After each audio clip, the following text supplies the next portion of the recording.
آج ہم سننے جا رہے ہیں اس سلسلے کی ایک اور کہانی، اور یہ کہانی ہے ایک اڑنے والے گھوڑے کی، جو یہ کہانی خود آپ کو سنائے گا۔ سنتے ہیں۔ 1400 سال پہلے کی بات ہے، جب نہ راکٹ تھے نہ مصنوعی سیارے۔ اس وقت اللہ تعالیٰ نے مجھ سے وہ کام لیا جو نہ راکٹ، نہ مصنوعی سیارہ اور نہ کوئی اور تیز رفتار جہاز کر سکتا ہے۔ میں براق ہوں، میرے متعلق عجیب و غریب باتیں آپ نے سنی ہوں گی، مگر سچ تو یہ ہے کہ میں اللہ تعالیٰ کی مخلوق ہوں جس نے زمین و آسمان پیدا کیا، وہ ہر چیز سے پاک۔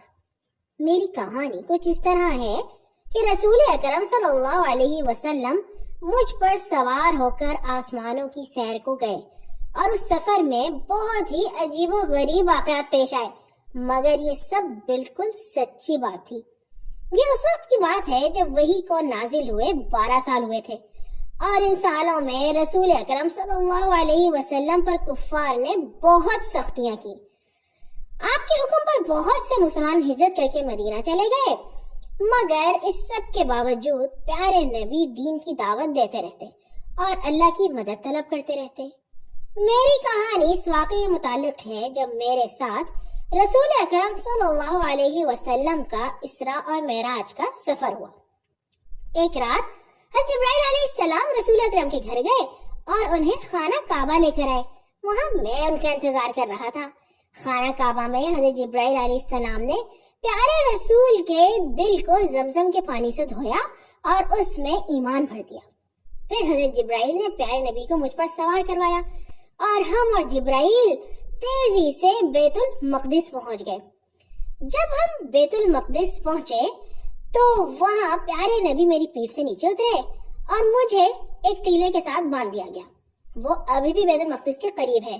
اس پر اونچا گنبد تعمیر کیا گیا ہے اور اسے قبۃ الصخرہ کہتے ہیں۔ مجھے وہاں چھوڑ کر پیارے نبی مسجد اقصی میں داخل ہوئے، جہاں تمام انبیاء رسول آپ کا انتظار کر رہے تھے، جن کی کہانی ہم نے سنی ہے نا۔ پیارے نبی نے ان سب کو نماز پڑھائی۔ اس سفر کو اسراء کہتے ہیں۔ نماز کے بعد پیارے نبی صلی اللہ علیہ وسلم حضرت جبرائیل کے ساتھ میرے پاس آئے اور ہمارا دوسرا سفر شروع ہوا۔ یہ سفر آسمانوں کی طرف تھا، جسے معراج کہتے ہیں۔ آسمانوں پر نبی صلی اللہ علیہ وسلم کی ملاقات حضرت آدم، حضرت عیسیٰ، یحییٰ، زکریا، حضرت یوسف، حضرت ادریس، حضرت ہارون اور حضرت موسیٰ سے ہوئی، اور حضرت ابراہیم سے۔ اس کے بعد اللہ تعالیٰ نے پیارے نبی صلی اللہ علیہ وسلم کو سدرۃ المنتہا تک پہنچایا، اور پیارے نبی نے وہاں پہ اللہ کو شکرانے کا سجدہ کیا، کیونکہ یہ وہ جگہ تھی جہاں تک اس سے پہلے کبھی کوئی نبی نہیں پہنچا تھا۔ پیارے نبی صلی اللہ علیہ وسلم کو اللہ تعالیٰ نے اپنے پاس مہمان بلایا تھا، اور جب ہم کسی مہمان کو بلاتے ہیں تو ہم اسے کوئی تحفہ بھی دیتے ہیں نا۔ پیارے نبی کو بھی وہاں پہ ایک تحفہ ملا، اور ان کو 5 نمازیں دی گئیں۔ اس کے بعد پیارے نبی واپس ہوئے، مجھ پر سوار ہو کر خانہ کعبہ کی طرف آئے، اور پھر مجھے رخصت کیا اور اپنے گھر کی طرف چلے گئے۔ وہاں پہ پیارے نبی صلی اللہ علیہ وسلم کو جو تحفہ ملا تھا نمازوں کا، وہ ایسا تحفہ ہے جسے قیامت تک ہر مسلمان پر فرض کر دیا گیا۔ اگر آپ کسی کو کوئی تحفہ دیں، اور یا آپ کو کوئی تحفہ دے اور ہم اس تحفے کو پھینک دیں، اس کا خیال نہ رکھیں، یا کوئی ہمارے تحفے کو پھینک دے اور اس کا خیال نہ رکھے، تو کتنا برا لگتا ہے نا۔